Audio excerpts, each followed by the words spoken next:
2023, wala na, hindi na talaga ako kan.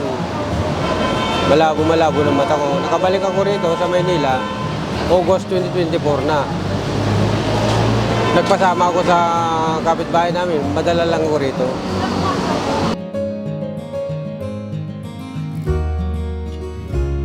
Nakita po namin dun sa may tapat ng Jollibee po, si tatay po. Kasi po, sabi, nakaupo lang po siya doon. Tapos po sakto po may tungkod po siya. Nag-test din po kami sa kanya nung time na yon na kung ano po yung hanggang saan na lang po yung nakikita niya, ganon. Tapos doon po namin nalaman na parang halos aninag na lang din po talaga yung nakikita niya.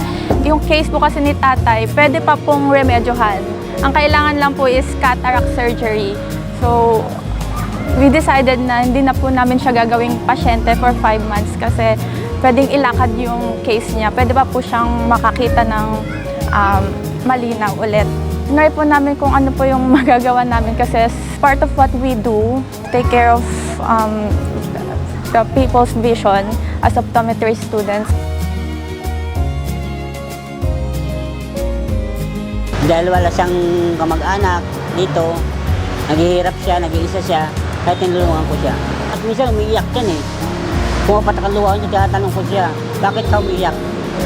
Naalala ng anak niya. Awa ng Diyos, may opera siya. Maraming salamat sa inyo lahat na tumulong sa kanya. At maraming salamat kay Lord.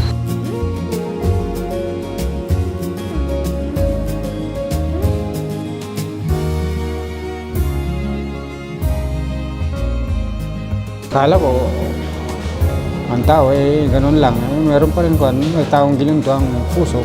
Hindi ko naman sila kilala eh. Kahit pa paano, natulungan ako, lalong-lalo ng mga estudyante. Kung wala mga estudyante, hindi ko na kilala ito, hindi na naayos yung mata ko. Nawawala na ako ng pag-asa, siyempre. Hindi ako makapaghanap buhay. Hindi ko mabigyan ng pangangailan mga anak ko. Siyempre, masakit para sa akin yun.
Nakakita na ako normal. Hindi gaya ng dati nakatungkod ako. Hindi ko alam kung saan ang direksyon ng buhay ko eh. Yung mga tao dyan sa rekto na tumutulong sa akin eh. Sabi ko nga sa inyo, salamat. Kundi dahil sa kanila, baka wala na rin ako. Sabi ko sila nagdugtong ng buhay ko. Higit sa lahat sa umopera sa akin dahil maganda naman ang pagka-opera at saka tinanggap nila ako dito na isang tao.